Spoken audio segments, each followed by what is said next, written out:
আসসালামু আলাইকুম। প্রিয় দর্শক, অন্য মঞ্চের আলোচনায় আমাদের আজকের অতিথি আপনারা দেখতেই পাচ্ছেন, আপনাদের খুবই পরিচিত। সুপ্রিয় দর্শক, সাজ্জাদ কাদিরের শুভেচ্ছা নিন।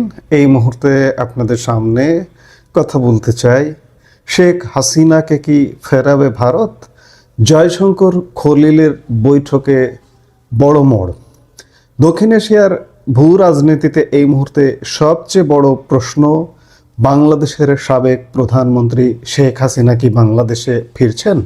বাংলাদেশের পরিবর্তিত পরিস্থিতিতে এই প্রথম ভারতের মাটিতে দাঁড়িয়ে দিল্লির কাছে সরাসরি শেখ হাসিনাকে ফেরানোর দাবি জানালো বিএনপি সরকার। ভারতের বিদেশমন্ত্রী এস জয়শঙ্করের সঙ্গে দীর্ঘ বৈঠকে কি দাবি তুললেন বাংলাদেশের নতুন বিদেশমন্ত্রী খলিলুর রহমান? দিল্লিকে রাজি হলো, নাকি পর্দার আড়ালে অন্য কোনো সমীকরণ চলছে? গঙ্গা চুক্তি থেকে শুরু করে ভিসা সমস্যা কি নিয়ে আলাপ হলো, আমরা সেটি দেখবার চেষ্টা করছি, বুঝবার চেষ্টা করছি। ঘটনার সূত্রপাত গতকাল বুধবার বাংলাদেশের নবগঠিত বিএনপি সরকারের বিদেশ মন্ত্রী হিসেবে প্রথমবার ভারত সফরে গেছেন খলিলুর রহমান। আর ভারতে গিয়ে তিনি সোজা ব্যাটে খেললেন। সূত্রের খবর, ভারতের বিদেশ মন্ত্রী এস জয়শঙ্করের সঙ্গে বৈঠকে বসেই তিনি স্পষ্ট দাবি তুলেছেন, সাবেক প্রধানমন্ত্রী শেখ হাসিনাকে যেন বাংলাদেশের হাতে তুলে দেওয়া হয়।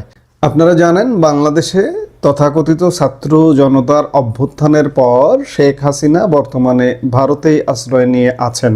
কিন্তু খলিলুর রহমান দিল্লির কাছে আবেদন জানিয়েছেন যে শেখ হাসিনাকে যেন বাংলাদেশে প্রত্যার্পণ করা হয়।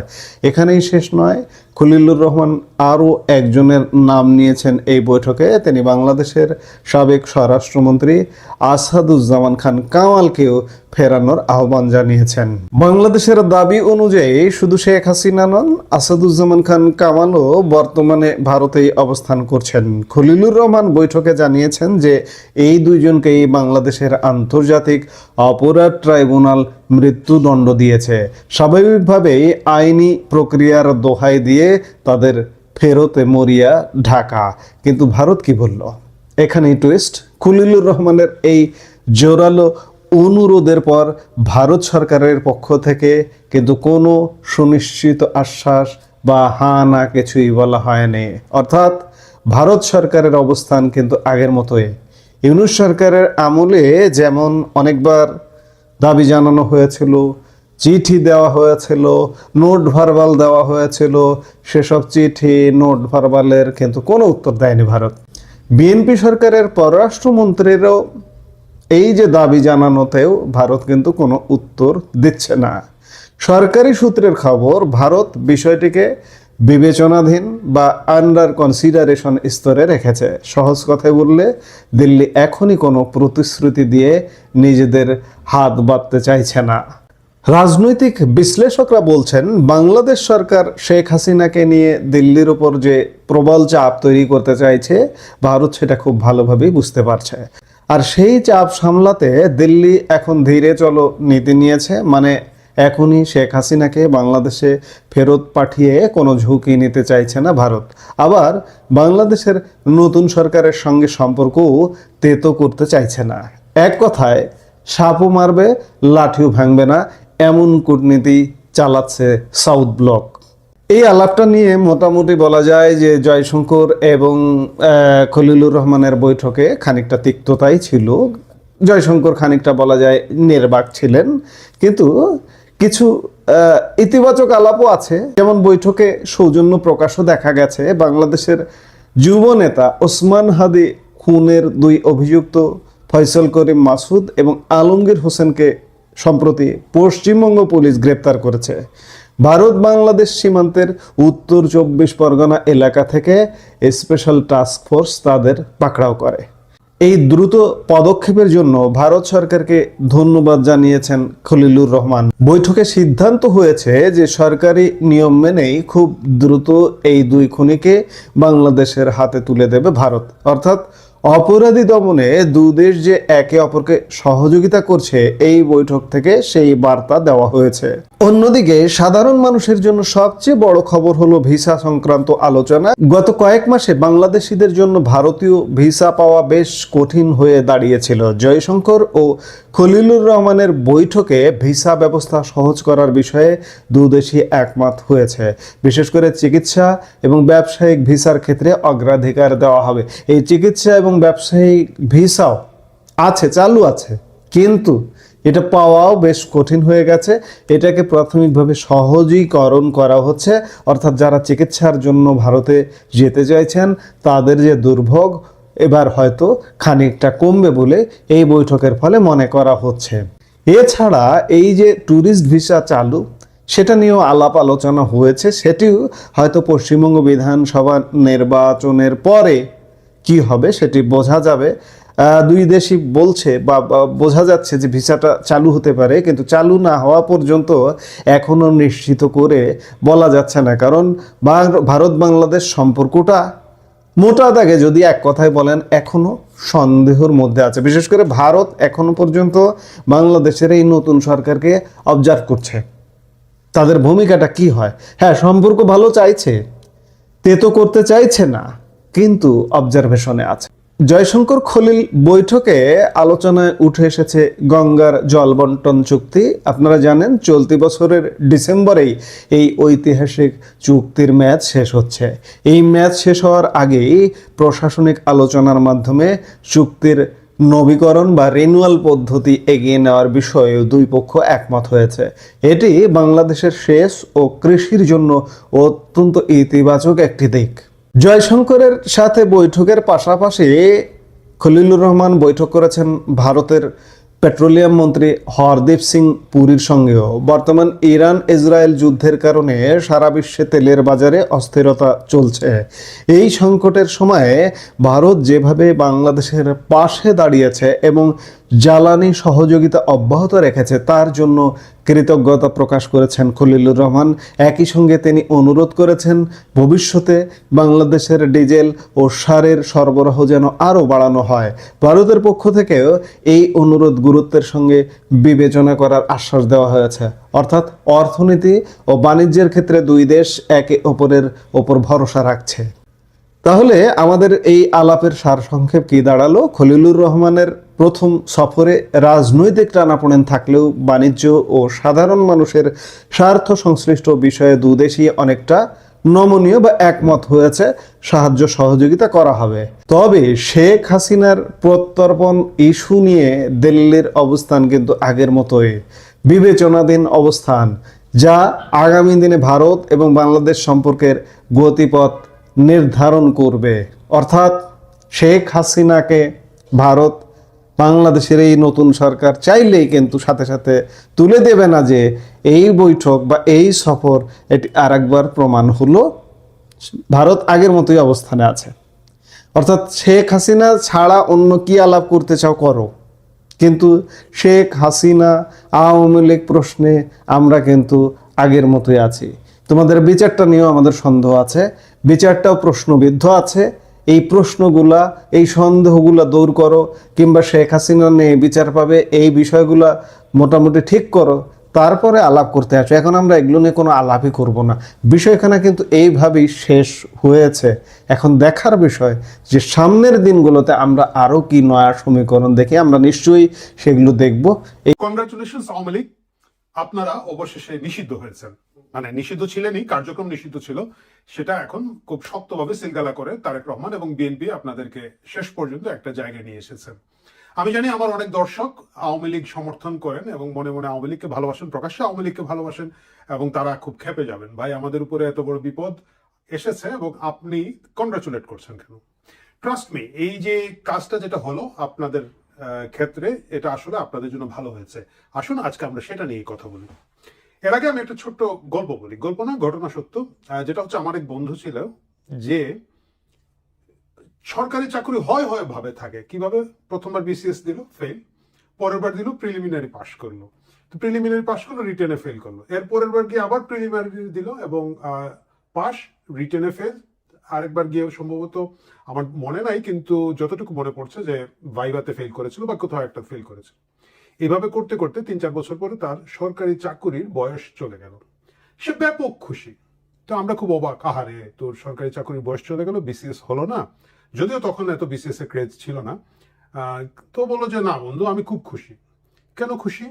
যে দেখ, আমার সাথে তোমরা যারা আছো তোমরা সকলেই বিভিন্ন কাজে কর্মে ঢুকে গেছো, কিন্তু আমি প্রত্যেক বছরই যে আগামীবার বিসিএস দিতে পারবো, আগামীবার হবে বলে পড়তেই আছি, প্র্যাকটিসে আছি, কোচিং করে যাচ্ছি, কিন্তু বাস্তবে আমি আসলে আর অন্য কোনো কাজ করতে পারছিলাম না। এখন যেটা হলো, আমার পরিষ্কার হয়ে গেল যে আমার আর সরকারি চাকরির বয়স নাই। Now I can focus on my life. আমি আমার জীবনের দিকে লক্ষ্য রাখতে পারবো, আমার কি করা উচিত, কিভাবে করলে আমি এগিয়ে যেতে পারবো, এটা নিয়ে এখন ভাববো। আওয়ামী লীগের যে বড় সমস্যাটা ছিল, হঠাৎ করে তারা ক্ষমতাচ্যুতির পরে এক ধরনের হতভম্ব অবস্থা ছিলেন, এবং এই হতভম্ব অবস্থা থেকে তারা উদ্ভট সব কাল্পনিক স্বপ্নের মধ্যে বাস করতেন। আমি দেখেছি, অনেককেই দেখেছি।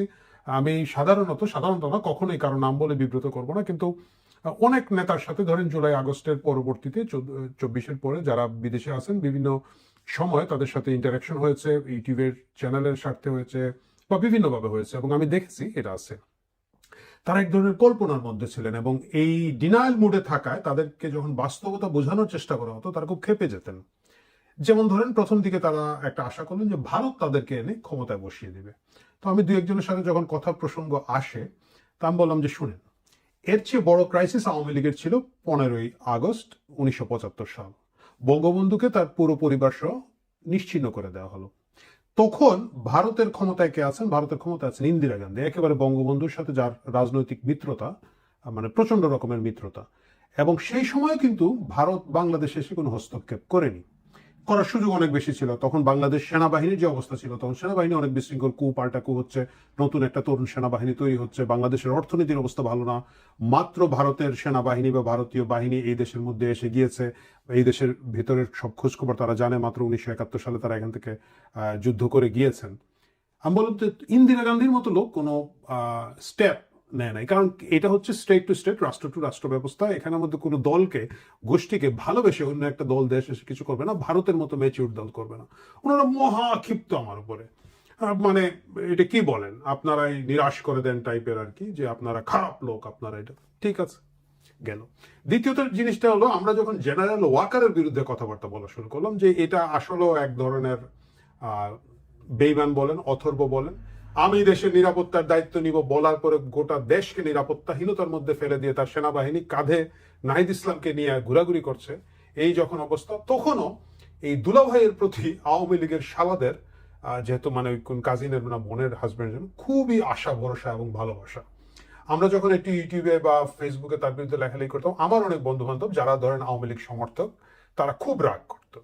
তাদের কথা হচ্ছে, হ্যাঁ একটা খেলা আসতেছে, দেখবা, দেখে নিবা, ওইদিকে চুপ, ওইদিকে ওয়াকার মিলে কিছু করে ফেলবে। তো আমি বুঝতাম না, যে লোক মাত্র কয়েক মাস আগে একটা বিরাট বেইমানি করলো, তারপরেও আওয়ামী লীগ কেন তার উপরে ভরসা করবে?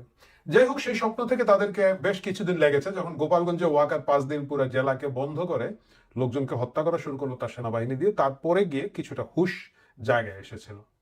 তারপরে তাদের তৃতীয় আশাটা হলো কি, যে এই ইউনূস সাহেব চলে গেলে একটা পলিটিক্যাল অবস্থা আসবে, পলিটিক্যাল গভর্নমেন্ট আসবে, এবং যেখানে মির্জা ফখরুল ইসলাম আলমগীর বলেছেন যে আমরা দল নিষিদ্ধের পক্ষে না, জনগণ নিষিদ্ধ করবে, এইসব শুনে তাদের একটা বিরাট আশা, ভালোবাসা তৈরি হলো। এবং তখন যখন আমরা বলতাম যে ভাই, বিএনপির কি ঠেকা পড়েছে আপনাকে স্পেস করে দেওয়ার জন্য, মানে এটা তো পলিটিক্স, আপনি তো তাকে স্পেস করে দেন নাই, সে আপনাকে স্পেস করে দিবে না, এখন তার সুদিন আছে, আপনার দুর্দিন আছে, আরে না এইটা হবে, ওইটা হবে, ইত্যাদি।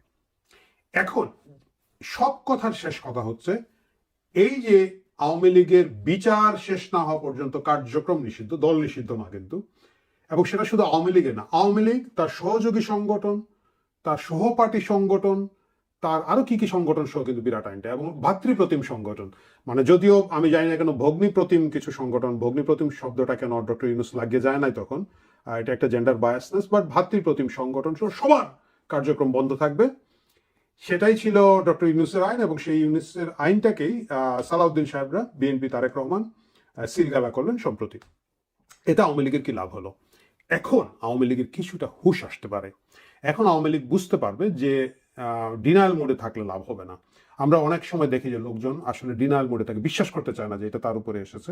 যখন ওই জায়গা থেকে সে সরে তখন তার পক্ষে প্ল্যান করা সুবিধা হয় যে ভাই তাহলে ঠিক আছে, এটা বিপদে এসেছে, এখন এই বিপদের কি বলা যায় বিকল্প হিসাবে আমি এখন কি পথ নিয়ে আমি বের হব। আমার ধারণা এখন আওয়ামী লীগের এই জিনিসটা ভাবার সুযোগ এসেছে, সময় এসেছে। আমি খুবই দুঃখের সাথে বলতে হচ্ছে যে আওয়ামী লীগ আসলে তার 2014 সালের পর থেকে 24 যদি 10 বছর বলি, রাজনীতি করে নাই, সংগঠন করে নাই। গোটা সরকারটাই মূলত নির্ভরশীল ছিল দুটো জিনিস। একটা হচ্ছে একটা জনসমর্থন ছিল, কারণ যেহেতু অর্থনীতিটা ভালো চলছিল, যেহেতু বেশ কিছু মেগা প্রজেক্ট দৃশ্যমান হচ্ছিল, জনগণ আসলে মুখ ফিরিয়ে নেয় নাই। এইটা একটা সুবিধা ছিল। দ্বিতীয় যে সুবিধাটা তাদের ছিল, পুরো জিনিসটা আসলে আমলাতন্ত্রের মাধ্যমে নিয়ন্ত্রণ হয়েছে। সংগঠন বলতে কিছুই ছিল না, কিছু মানে বিভিন্ন স্তরের টাউটবাটপার ছিল এবং বিভিন্ন স্তরের অথর্ব লোকজন এখানে রেখেছিল আওয়ামী লীগ। তার সাধারণ সম্পাদকের কাজ ছিল সকালে উঠে ফেসবুকে 200 ছবি আপলোড করা, সোট টোট পরে বসে থাকা, মানে একটা দলের কোনো রাজনীতি নাই, তার সাধারণ সম্পাদকের চেহারা দেখলে বোঝা যায়। এবং দুই পাশে এদিকে 10টা ওইদিকে 10টা নারী নিয়ে একটা বই বা একটা ফুল উদ্বোধন করা, কিছু একটা করে যাওয়া এবং লম্বা লম্বা কথা বলা। এই জায়গা থেকে ওই আশায় যদি বসে থাকেন তাহলে কিন্তু কিছু হবে না। জুলাই আগস্টের পরবর্তীতে আমি দেখেছি বহু আওয়ামী লীগের নেতাদের সাথে কথা বলে, দে হ্যাভ নো আইডিয়া ভাই কি হচ্ছে। হ্যাঁ, ধরুন আপনি জিজ্ঞেস করেন অনেক কাজ হচ্ছে, বুঝছেন, খুব সিরিয়াস, এবং এরা অনেকে মহা উৎসাহে ফেসবুকে কি দেয় যেন স্ট্যাটাস দিয়ে দেয়, অচিরেই সুখবর পাবেন, এই কালকেই পাবেন, পরশু যদি আপা চলে আসেন, কে কে এয়ারপোর্টে যাবেন, হাত তোলেন হাত তোলেন। তো আমি এদের সাথে কথা বলে দেখলাম যে এদের কোনো আইডিয়া নেই আসলে কি হচ্ছে, সবাই খুব কাজ চলছে। তো আমি কাউকে জিজ্ঞেস করি কি কাজ চলছে একটু বলেন, আমরা যেহেতু রাজনীতি পর্যবেক্ষণ করি, রাজনীতি নিয়ে কথা বলি, একটু শুনি কি আপনাদের প্ল্যান। অনেক কাজ হচ্ছে। আসলে তাদের কোনো আইডিয়া ছিল না কি হচ্ছে, বিভিন্ন জায়গায় বিভিন্নভাবে পালিয়ে আছেন, ছড়িয়ে ছিটিয়ে আছেন, বিশৃঙ্খল অবস্থায় আছেন, এবং আমার কাছে মনে হচ্ছে পুরো সংগঠনটা একেবারে কি বলে হুড়মুড় করে ভেঙে পড়েছে। যেহেতু সংগঠনের তলে তলে রাজনৈতিক সংগঠনটা অনেক দুর্বল ছিল, হুড় মুড়মুড় করে তারা ভেঙে পড়ে গিয়েছে। এখন কার্যক্রম নিষিদ্ধ মানে হচ্ছে আলটিমেটলি আওয়ামী লীগকে খুব সহজে রাজনীতি আর চালাতে বাংলাদেশে দিবে না এই সরকার। এবং যেহেতু তারা দিবে না, তাহলে আওয়ামী লীগ কিভাবে ফিরে আসবে, যদি আদৌ ফিরে আসতে চায়, সেটা তারা কিভাবে আসবে এটা তাদের প্ল্যান করা উচিত। এই রাজনীতিটা তারা এখন করতে পারবেন এবং এইটাই আওয়ামী লীগের জন্য সুবিধা হবে। আমরা গত 1.5-2 বছর দেখেছি তাদের যে বিশৃঙ্খল অবস্থা। আমি কয়েকটা উদাহরণ দিই। যেমন ধরেন ডাকসু নির্বাচন হলো, দীর্ঘদিন ছাত্রলীগ এখানে ছিল, ঠিক আছে, ছাত্রলীগকে মেরে কেটে পালিয়ে যেতে বাধ্য করা হয়েছে, ছাত্রলীগ এখানে নেই, কিন্তু মুক্তিযুদ্ধের পক্ষের বা আওয়ামী লীগের সমর্থক যারা যারা হয়তো সরাসরি ছাত্রলীগের সাথে ছিলেন না, বাট তারা হয়তো জামাত শিবিরকে ভোট দেবেন না, বা বিএনপি জামাতের এই যে টোটাল উইন উইন সিচুয়েশনে কথা মানে তারা সমর্থন করে না, এদের প্রতি কি দিক নির্দেশনা হবে? এদের কোনো দিক নির্দেশনা ছিল না। আমি বিশ্বাস করি না যে ডাকসু জাকসু বা অন্যান্য জায়গায় ছাত্রলীগের নাম না হোক, মুক্তিযুদ্ধের চেতনার প্রজন্ম বা কোনো একটা মানে সিগন্যাল দিয়ে ছাত্রলীগ সমর্থক বা আওয়ামী লীগ সমর্থকের ভোট দৌড়গুলোকে জড়ো করা যেতে পারত। শেষ মুহূর্তে আমরা দেখলাম দুজন স্বতন্ত্র প্রার্থী, একজন ভিপি এবং একজন জিএসকে, গোপনে নির্বাচনের আগের দিন ছাত্রলীগের কিছু কিছু লোকজন সমর্থন দিলেন এবং এটা নিয়ে ফিসফিস শুরু হলো। আমি বোধহয় এটা আরেকটা ভিডিওতে বলেছি, যদি নাও বলে থাকি বা বলেও থাকি আমি আবার বলতে চাই। তো আমার পরিচিত ঢাকা বিশ্ববিদ্যালয়ের একজন ছাত্র, যাকে আমি চিনি যে সে খুবই প্রো 71, এবং ততক্ষণে ফাঁস হয়ে গিয়েছে যে এই ভিপি এবং জিএসকে ছাত্রলীগের একটা বড় অংশ বা একটা অংশ নীরব সমর্থন দিচ্ছেন। দে আর ট্রাইং টু টেস্ট তাদের স্ট্রেংথ কতটুকু বা তারা কতটুকু ভোট গোপনে নিতে পারে। তো আমি ওই ছাত্রকে ফোন দিলাম, বললো কি অবস্থা, তুমি কি কাদেরকে ভোট দিচ্ছ, শুনলাম তুমি তো একটু মানে ওইটা আওয়ামী ফ্যামিলির ছেলে। বললো ভাই আমি তো জানি না, আমি তো আমাদের সিলেটের ছেলে, আমি তো বাড়ি চলে আসছি, আমি কাউকে ভোট দিব না, আমি বাড়ি চলে এসেছি। এটা হচ্ছে কি, এই যে প্ল্যান পরিকল্পনা ছাড়া কাজ করার কারণে এই জিনিসগুলো হয়েছে। গত নির্বাচনের কথা, একই ঘটনা ঘটেছিল কিন্তু পাকিস্তানে ইমরান খানের ক্ষেত্রে। ইমরান খানের কি করেছিলেন, ওনারা দল নিষিদ্ধ হয়ে গেছে, তারা কিন্তু প্রত্যেকটা আসনে স্বতন্ত্র প্রার্থী দিয়ে দিয়েছিলেন।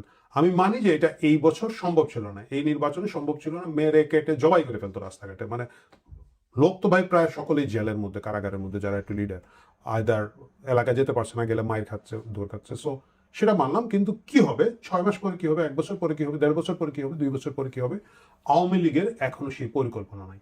এই পরিকল্পনাটা থাকতে হবে। ছাত্রলীগের কিছু নেতা আছেন, আমি দেখি যে সাবেক নেতা, তারা এখন স্ক্রিনশট ফাঁস করেন। কিভাবে স্ক্রিনশট ফাঁস করেন? এই যে ডাকসু বিপি সাদিক কাইয়ুম বা অমুক 1977 সালে, মানে 77 কথার কথা 2018 সালে আমাকে মেসেজ দিয়ে বাই বাই করেছিল, স্ক্রিনশট দিল। এটা নিয়ে হাসি ঠাট্টার কিছু নাই। এটা হচ্ছে যে আপনাকে বুঝতে হবে আপনার প্রতিপক্ষ কি পরিমাণ ম্যাচিউরড ছিল। ডাকসুর এখন যিনি জিএস আছেন তাকে আমি দেখেছি একটা সাক্ষাৎকারে বলেছেন যে উনি খুব পাহাড়ি একটা এলাকায়, পার্বত্য কোনো একটা জেলায় ছিলেন। উনি বলছেন যে আমি জীবনে কল্পনা করি নাই যে চট্টগ্রাম শহরে এসে পড়বো।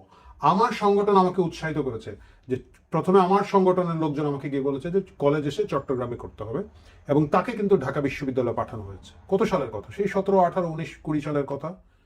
সেইটার ফলাফল কিন্তু 2025-26 এসে তারা পাচ্ছে, তারা ঢাকা বিশ্ববিদ্যালয়ে নেতৃত্ব দিচ্ছে। 10 বছর 5 বছর আগে থেকে তারা লোক সারা বাংলাদেশ থেকে জড়ো করে তাদের যারা সম্ভাবনাময় মনে হয়েছে তাদেরকে এখানে এনেছে। এটা কি আওয়ামী লীগের ফ্যামিলির লোকজন যারা বাংলাদেশের বিভিন্ন জায়গায় আছে কেউ বলতে পারবেন? বা বাদ দেন, এখন আওয়ামী লীগের কথা বাদ দেন, ওরা এই মুহূর্তে বিপদে আছে। ধরেন বিএনপি এখন তো ক্ষমতায় আছে, এই আমার ভিডিও যারা দেখছেন কেউ কি বলতে পারবেন তাদের কারো কোনো এলাকায় বিএনপির কোন লোকজন গিয়ে, নেতা গিয়ে ওই এলাকায় বিএনপি ফ্যামিলিরই একটা ছেলে যেহেতু একটু ভালো ফলাফল করেছে বা একটু লেখাপড়ায় ভালো, তাকে বলেছে যে আসো সংগঠন তোমাকে হেল্প করবে, তোমাকে একটা জেলা শহরে পাঠাবো বা বিভাগীয় শহরে কলেজে যাবা, অথবা ঢাকায় যাও, ঢাকা কলেজে ভর্তি পরীক্ষা দাও, আমরা তোমাকে সমর্থন দিচ্ছি, ঢাকা বিশ্ববিদ্যালয়ে ভর্তি পরীক্ষা কিভাবে হয় আমরা তোমাকে শিখিয়ে দিচ্ছি, তোমাকে একটা কোচিং এর ব্যবস্থা করে দিচ্ছি, ঢাকায় দিচ্ছি। তো আপনি তো গাছ লাগান না ভাই, 5 বছর পরে আপনি ফল কিভাবে খাবেন? 10 বছর পরে আপনি ফল কিভাবে খাবেন? গাছ এগুলা ওই যে উর্বর পলি মাটির মধ্যে যেভাবে অটোমেটিক হয়ে যায়, এগুলা থেকেই অধিকাংশ ক্ষেত্রে আপনারা পেয়ে থাকেন। এবং এটার মারাত্মক ব্যাপার আছে। যাই হোক, সেই দিকে আমি না যাই, আওয়ামী লীগের মূল ফোকাসের মধ্যে থাকি। আমার কাছে এখন মনে হচ্ছে যে আওয়ামী লীগকে বুঝতে হবে এনাফ ইজ এনাফ। তাদেরকে এখন এনাফ ইজ এনাফ বুঝে তাদেরকে কিছু কাজ করতে হবে। যেমন নাম্বার 1, তাদের কথা বলার চ্যানেলটা কি হবে? অফিসিয়ালি তাদের একজন মুখপাত্র দরকার, তাদের একটা টিম দরকার যারা মিডিয়া ম্যানেজ করবেন, যারা মুখপাত্রকে সমর্থন করবেন, তাদের একটা টিম দরকার যারা গবেষণা করবেন, তাদের লিগ্যাল টিম একটা তৈরি করার প্রয়োজন। সারা বাংলাদেশে তাদের নেতাকর্মী কতজন জেলে আছেন, কতজন জামিনে আছেন, কতজন পলাতক আছেন, তাদেরকে কিভাবে সমর্থন করা যায়। বিচ্ছিন্ন বিশৃঙ্খল ভাবে বিভিন্ন জায়গায় হচ্ছে, প্রত্যেক মানুষকেই তো তার বেঁচে থাকতে হয়, সে তার মতো করে তার এলাকায় করছে, কিন্তু কোনো ধরনের কেন্দ্রীয় ডাটাবেস ম্যানেজমেন্ট কিছুই নাই। আজকাল আমি জানি আপনি বলবেন যে অধিকাংশ নেতা কর্মী হয় মানে কারাগারে আছেন, দেশের বাইরে আছেন, অথবা পলাতক আছেন। অনলাইনের যুগে এটা আমি মনে করি না খুব একটা বড় সমস্যা, যদি না তারা তাদের মতো প্রস্তুত হতে চান। আগামীতে স্থানীয় সরকার নির্বাচন আসছে, ঢাকা সিটি কর্পোরেশন সহ বাংলাদেশের বড় সিটি কর্পোরেশনগুলোতে নির্বাচন হবে, উপজেলা নির্বাচন হবে, ইউনিয়ন পরিষদ নির্বাচন হবে। এগুলোতে তো আওয়ামী লীগের নামে অংশ নিতে পারবে না। তাহলে তাদের নেতা কর্মীরা কি করবেন? তারা কি অংশ নেবেন? এই সিদ্ধান্ত নিতে হবে। যদি অংশ নিয়ে থাকেন, সেটা তারা কিভাবে করবেন, কোন ব্যানারে করবেন, স্বতন্ত্র করবেন নাকি এক্সিস্টিং অন্য কোনো পলিটিক্যাল পার্টির নামে করবেন, এই জিনিসগুলো যদি তারা পরিকল্পনা করতে না পারেন এবং তারা যদি বসে থাকেন, আশায় থাকেন কেউ এসে তাদেরকে উদ্ধার করে দিবে, তাহলে সেটা তাদের জন্য দুঃসংবাদ। এবং এটা করে করেই কিন্তু গত 1.5-2 বছরে তাদের আসলে স্থবিরতা কাটে নাই, তাদের নড়াচড়া খুব বিশৃঙ্খল বিচ্ছিন্নভাবে হয়েছে। টেলিগ্রাম গ্রুপে কিছু মিটিং হয়, আমি শুনলাম টেলিগ্রামে এক নেতা নাকি শেখ হাসিনাকে বলেছেন, আপা আপনি যেদিন অর্ডার দিবেন 5 লক্ষ লোক নিয়ে আমি ঢাকা শহরে ঢুকবো, ঢুকে আওয়ামী লীগ অফিস দখল করবো বা কিছু একটা করবে। চ্যালেঞ্জ করলাম যে 5 লক্ষ বাদ দেন, 5,000 বাদ দেন, 500 লোক তুমি নিয়ে আসো তোমার এলাকা থেকে। এই যে বড় বড় কথা বলা, ফাজিলের গোষ্ঠী কতগুলোকে বড় বড় পদে রাখা হয়েছে। আওয়ামী লীগ যদি এখন এদেরকে ছাঁটাই না করে, তরুণ নেতাদেরকে এঙ্গেজ না করে, তরুণ প্রজন্মকে এঙ্গেজ না করে, তাহলে আওয়ামী লীগের আগামী দিন আরো খারাপের দিকে যাবে। কারণ আপনাকে মনে রাখতে হবে, যেটা চোখের আড়ালে চলে যায় সেটার প্রতি মানুষের এই কি বলা যায়, মায়া মহব্বত ধীরে ধীরে কমতে থাকে। আওয়ামী লীগ যদি তার সমর্থকদের মধ্যে তার যে জনসমর্থন আছে সেই জনসমর্থনের মধ্যে ফিরে আসতে চায়, তাদেরকে রিয়াকশন করলে হবে না, তাদেরকে প্রোঅ্যাক্টিভলি কাজে যেতে হবে। They should do their own politics. এবং আমার কাছে তাই মনে হয় যে আওয়ামী লীগকে কার্যক্রম নিষিদ্ধের এই যে একটা শক্ত সিলগালা মারা হলো, এটার মাধ্যমে তাদের উপলব্ধি হবে যে এখন তাদের রাজনীতি তাদের নিজেদের কি করতে হবে, কিভাবে করতে হবে, সেটা যদি তারা খোঁজার চেষ্টা করেন, হয়তো আগামীতে তারা একটা ভালো জায়গায় যেতে পারবে। প্রিয় দর্শক, দীর্ঘ ভিডিও দেখার জন্য, যদিও কি বলা যায়, ইন্টারেস্টিং টাইম, দীর্ঘ ভিডিও হতেই পারে, কিন্তু দেখার জন্য আপনাদের সবাইকে অসংখ্য ধন্যবাদ, কৃতজ্ঞতা। আগামীতে কথা হবে অন্য কোনো প্রসঙ্গ নিয়ে। দেশে তো অনেক অনেক কাজকর্ম চলছেই, দেখা যাক আমরা কতগুলো ফলো করতে পারি। ভালো থাকবেন।